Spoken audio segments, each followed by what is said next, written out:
Banjir di Kabupaten Pidi Jaya Aceh merusak sedikitnya 476 hektar sawah. Persawahan terendam, lumpur setinggi 1 hingga 2 meter dan merusak tanaman padi yang sudah menguning. Kondisi areal persawahan yang terendam lumpur membuat mustahil digarap kembali dalam waktu dekat. Sejumlah petani berusaha menyelamatkan sisa padi yang masih bisa diambil di sawah yang selama ini menjadi tulang punggung keluarga mereka.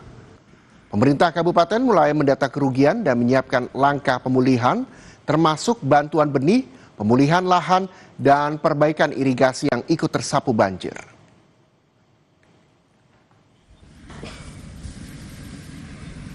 Sawah kita yang rusak sampai hari ini adalah kerusakan sawah kita adalah 476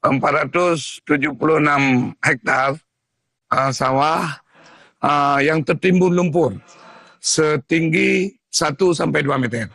Dan sawah ini harus dibuang tanahnya, membutuhkan waktu 6 atau 1 tahun baru selesai. Setelah itu sawah itu bisa digarap kembali. Kami merasa sedih karena PDJ adalah daerah pertanian. Kita adalah lumbung padi di Aceh, walaupun luas area kita adalah 8.600 hektar, tapi kita produksi padi kita adalah antara 8 sampai 10 ton per hektar.